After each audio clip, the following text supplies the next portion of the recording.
Epione pain management and regenerative centre. ఇక మీ నొప్పులు శాశ్వతం కావు. శ్రీరామ్ గన్నవరం గ్రామంలో వైద్య నరసీరాన్న వేంచేసిన పట్టాభిరామచంద్ర స్వామి ఆలయాన్ని మా పూర్వీకులైన తాతగారు నిర్మించారు. దీన్ని అప్పటి నుంచి శ్రీరామనామం అనేది వేడుకని అంగరంగ వైభవంగా మా పూర్వీకుల నుంచి ఆచారంగా వస్తుంది. మా క్షత్రియుల్లో వరుడి తరపు నుంచి వధువుకి సమర్పించే సారిని సంసారి అని అంటాము. అది ఆనవాయితీ ఇప్పటికీ కూడా శ్రీరామచంద్రమూర్తి తరపు నుంచి సీతాదేవికి ఇప్పటికీ కూడా సమర్పిస్తున్నాము. ఇందుకు మా చిన్నాన్నగారైన దేవరాజు గారు సత్యవాణి దంపతుల ఆధ్వర్యంలో జరుగుతుంది. దీనిలో మా బంధుమిత్రులు గ్రామస్తులు అందరూ ఎంతో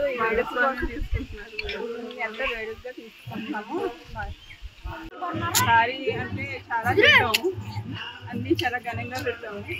ఈ పాలకోవతో రకరకాల ఐటమ్స్ చేస్తుంటాము, చిలకలు చేస్తాము, అలాగే పెద్ద పెద్ద లడ్డూలు లాంటి స్వీట్స్ అన్నీ కూడా చాలా ఎక్కువ చేస్తాము. ఇవన్నీ అమ్మవారికి సమర్పిస్తాము. దాంతో పాటు పట్టుబట్టలు, నగలు, ఇంకా పళ్ళు, పెద్ద పెద్దగా ఉన్న పళ్ళు అలాంటివన్నీ అమ్మాయికి కానుకగా సమర్పిస్తాము. మా ఐదులో ఎవరికి తెలియదైనా సరే ఇదే చేస్తాము. అది రాముల వారి గారికి ఇంకా ఘనంగా చేస్తున్నాము. మాకు ఇంతటి అవకాశాన్ని కల్పించిన మా పెద్దలందరికీ నమస్కారాలు. సుమారు ఇది ఎప్పటి నుంచి చేస్తున్నారండి? ఎన్ని సంవత్సరాల నుంచి? దాదాపు 100 సంవత్సరాల నుంచి జరుగుతుంది ఇదంతా. మాకు ఇంతటి అదృష్టాన్ని కలిగించిన మా పెద్దలకి శ్రీరాముడికి కూడా చాలా నమస్కారాలు. మాకు చాలా ఇలా కలవటం వల్ల మా బంధువులతో అందరితో కలిసి ఇలా చేయటం వల్ల మాకు చాలా ఆనందంగా ఉంది.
మరిన్ని వీడియోస్ కోసం ఛానల్ ని సబ్స్క్రైబ్ చేయండి. లేటెస్ట్ అప్డేట్స్ కోసం వాట్సాప్ ఛానల్ ని ఫాలో చేయండి. అండ్ లింక్ డిస్క్రిప్షన్ లో ఉంది.